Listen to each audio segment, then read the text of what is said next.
breaking, transgender athletes are banned from female competition at the Olympics following a review of evidence about the sporting advantages of being born male. The new policy may also bar female athletes with differences of sex development, possibly including boxers like Iman Khalif. I agree with that. I do. The reason why is that women, so this is the reason why, I mean, this is obviously a huge W. This is 100% the right decision. This always should have been the case. It is an embarrassment that it wasn't. But yes, finally, common sense and reason have prevailed. So transgender athletes now are not going to be competing against biological women. I think this is something that everybody should have expected, but some people denied. The world is waking up. Yes, it's absolutely common sense. The reason why it's different is because women's spaces and women's sports are defined because of the fact that they are basically weaker and smaller. That's the reason. So if you have men competing against women in almost every single sport, there's like 3 exceptions in the whole world. But other than that, the top 1,000 people will all be men. It will be 1,000 out of 1,000 men. That's it. And so not true? Well, it is absolutely true.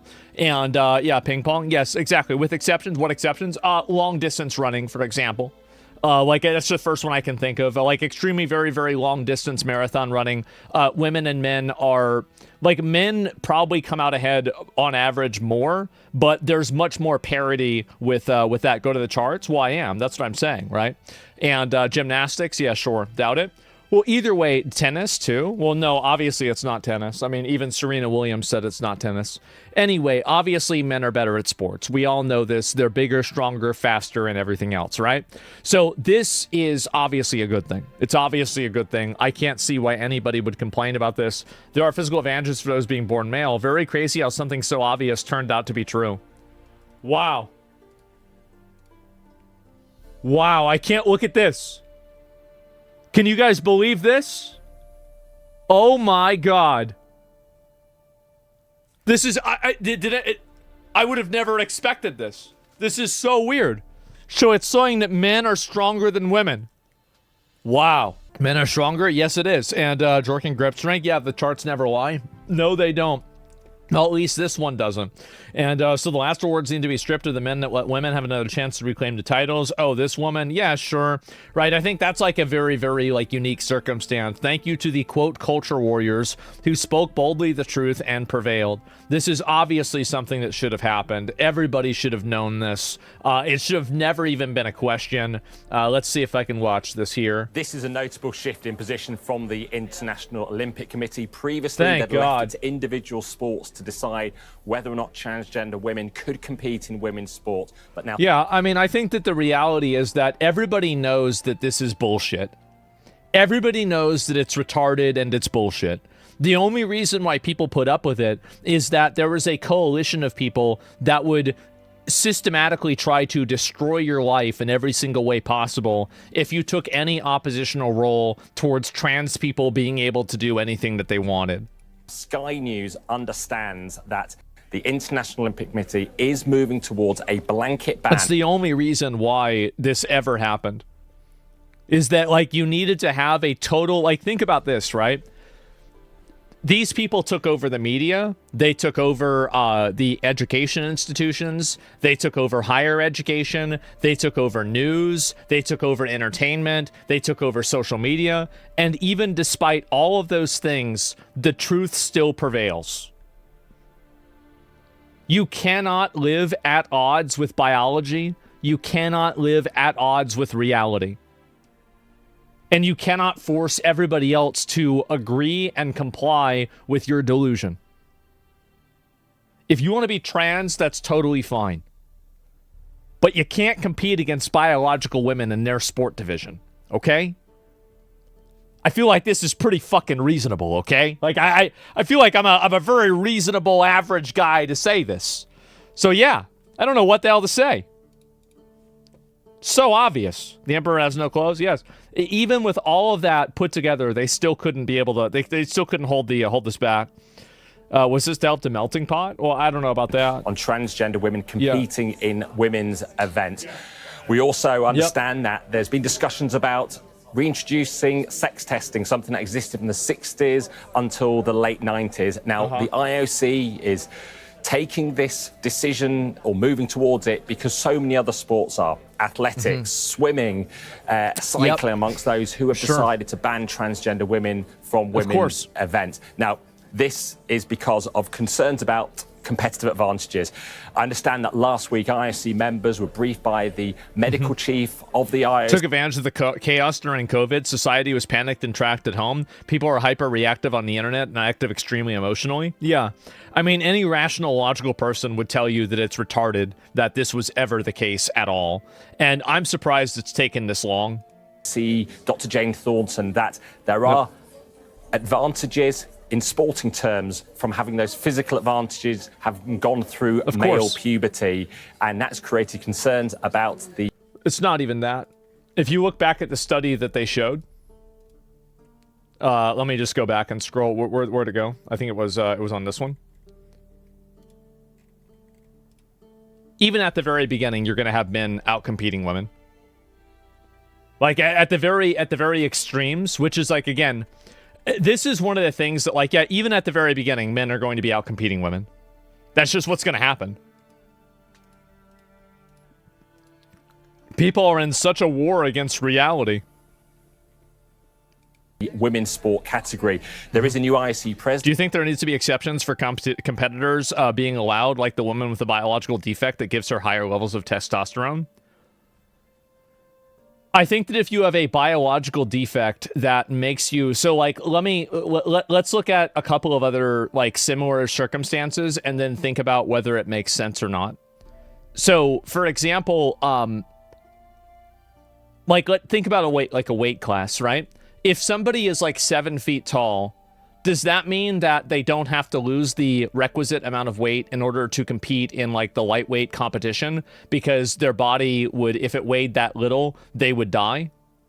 Do you think that we have to provide an opportunity for that person to compete at a weight that is appropriate for them individually, and then collectively make everybody else in the sport have to exist around that?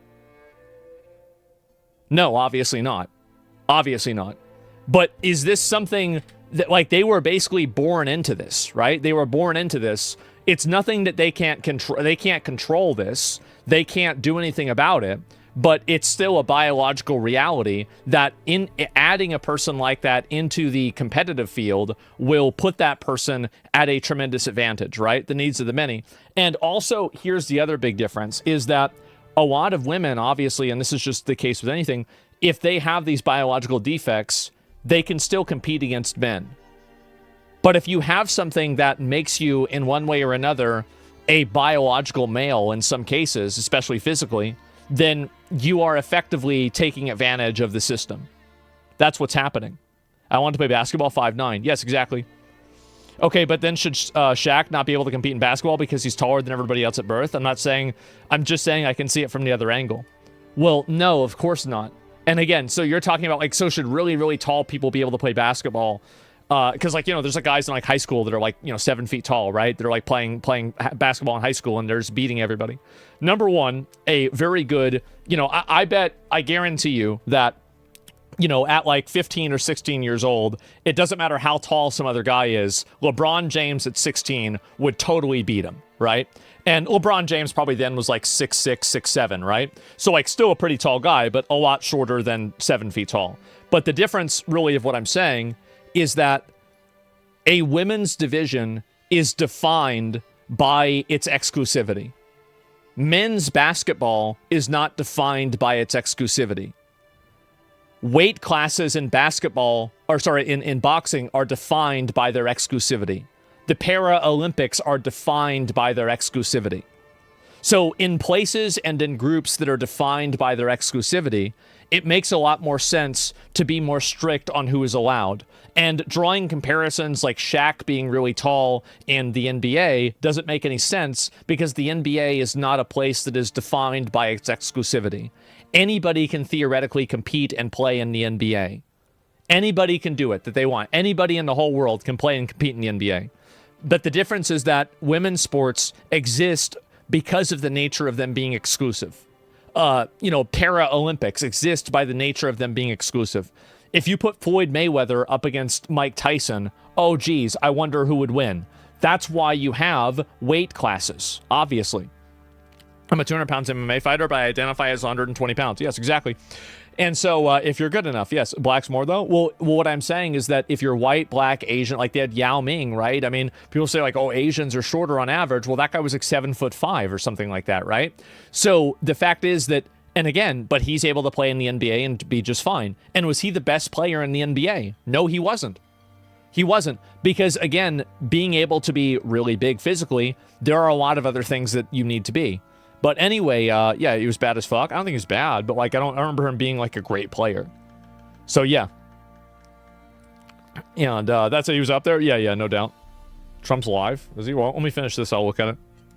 Kirsty Coventry, who told me just after her election in March she was looking towards about protecting the women's sport category. Yeah. And now it looks like we could get a decision ahead of the LA Olympics in 2028. Thank God. It does follow pressure from the US President Donald Trump, who spoke about this on the campaign trail, then after getting into office, signed an executive order. Well, it's such a, as I said, it's like a flat earth issue. Like, if you think that biological women and trans women have the same advantages physically in sports, you're just somebody who is actively at odds with biology and reality. It's the same as people that believe in flat earth. Like, you have to be so delusional that you're going to question this person's decision-making capabilities on a general level. But that a woman shouldn't be banned from competing just because she has a natural genetic advantage? You didn't listen to what I said. You didn't listen to anything I said. You just waited for me to stop talking, and then you just repeated yourself. I already addressed your point. Banning transgender women from women's sport in the United States. He vowed to end the war on women's sport, as he put it. He said he would deny visas to athletes trying to compete at the LA Olympics in women's categories if they had gone through male puberty. Now, I also understand that there could also be a ban on athletes with differences of sex development also being prohibited from women's events. Now, if we think back to the Paris Olympics in 2024, there were no transgender women that we know of competing, but there was a very high-profile case in boxing. Amar Khalif, the Algerian, won gold in women's boxing. It was said she'd failed sex test in the past at a contested world boxing event. She insisted she was born a woman and lived as a woman, but certainly her case brought this issue into the spotlight.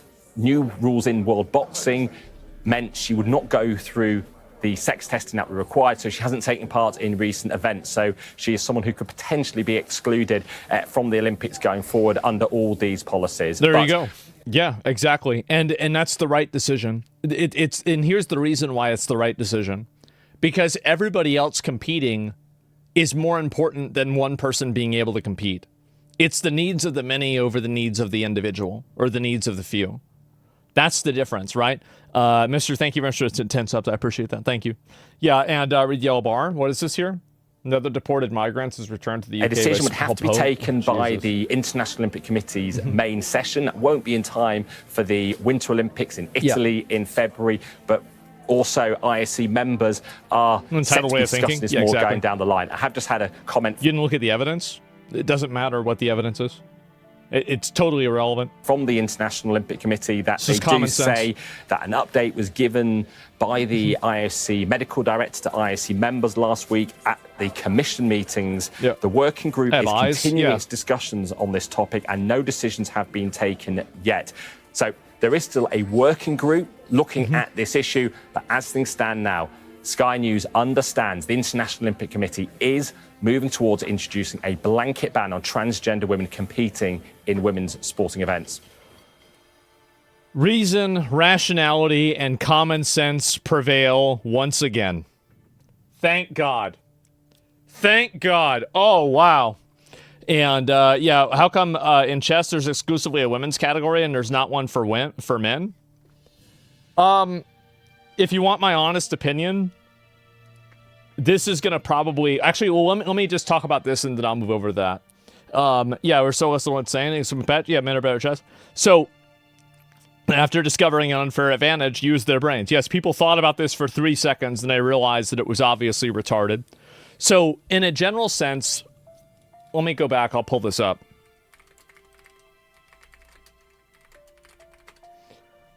So this is a general reality. Obviously, it's not extreme, but it is a general reality that women on average are more intelligent, on average have a higher base intelligence than men. But men have a far higher propensity to go to the extremes. So what that means is that men are going to much more likely be extremely intelligent or extremely retarded. And I think this is represented all over the world. Not true? Yeah, all these graphs aren't true. Yeah, every graph and all of the scientific documentation of this totally isn't true. Absolutely not. You can, and also, by the way, you can easily make this distinction. You just think about this logically for like 5 seconds from an evolutionary perspective, and you're going to see the obvious reality that this is what would make sense, right? So the fact is that whenever you get to extremely high levels of intelligence, right, like the third and fourth standard deviations of intelligence, the 1 out of 100,000s, the 1 out of like 10 millions. That's whenever you're really going to see a massive distribution of that one group that has a slightly higher propensity to have an advantage. That's really what it is. So this is the reason why, for example, a lot of men end up in prison, and also a lot of men end up in very high leadership and engineering roles too. But there's a lot of women that can do plenty jobs just fine. And that's it. How when it comes to evolution, could you explain? Sure. Basically, men that are more intelligent, men obviously have the advantage in terms of making decisions because they are stronger and they are able to execute those decisions. So men with the capacity to think and make decisions better would be more likely to reproduce. And women back then were basically used to take care of kids and to do some farming and stuff like that, but mainly take care of kids and have kids. That's the main purpose that women had in a lot of, very prehistoric societies. Now, this is not entirely true. Obviously, they had other roles as well. But in terms of very large decision-making, almost all decision-making was defined by men. As far as I know, whether it's ancient Greek society or anything else that I've ever read, almost all societies, many of them listened to what the women said, but they mainly, the people that were voting were the men, right? They were making decisions, they were the men. And so because of that, you're going to create, obviously, a genetic or a eugenic effect that the intelligent men that make good decisions will end up reproducing and be more intelligent more often. Do you see kind of what I'm saying? It's because the dumb ones that made bad decisions end up dying. But the other thing, too, is that you need a lot of dumb guys to go out there and stand at the front of a cavalry line. So, yeah. Males are evolution experiments lab, only one X chromosome, easier to mutate. Yeah, sure. Bigger decisions more productively, war decisions. Yes, exactly. And so I think men generally, that's the reason why. Men generally, at very, very high levels, men are on average, the IQ, let's say it averages out, both of them to 100, but men have a higher propensity to be on the tail ends or the bell ends of that graph, right? So they're, higher probability to be really stupid or higher probability to be really smart. So that's it. And nowadays, dumb people, it's having 5 kids. What do you mean? Yeah, true. Smart people also kept other people alive, so people would depend on them. Yes, exactly. And the people that were making those decisions and keeping people alive, they were almost always men. So that's the reason why you have the distribution between men and women. And it even exists inside of digital sports too. I do think that at the highest level of competition, I think it is probably very likely that men can still make higher decisions and faster decisions and think faster than women can at a 0.0001%, right? And so in terms of any competitive thing, I would not be surprised if that was the case, because that's what would have really benefited men whenever they were hunters. Remember the all-girls esports team? Yeah, exactly, right? And so that's it. And men are way better at chess, better reaction time, etc. Yeah, that's just how it is. But bad decisions included. Yes, men make fast decisions. They don't make always good decisions. But yes, so Olympics is banning transgender athletes. This is a huge W for common sense, rationality, reason, and normal people. I'm sure some people will be complaining about this, but overall, this is a massive W.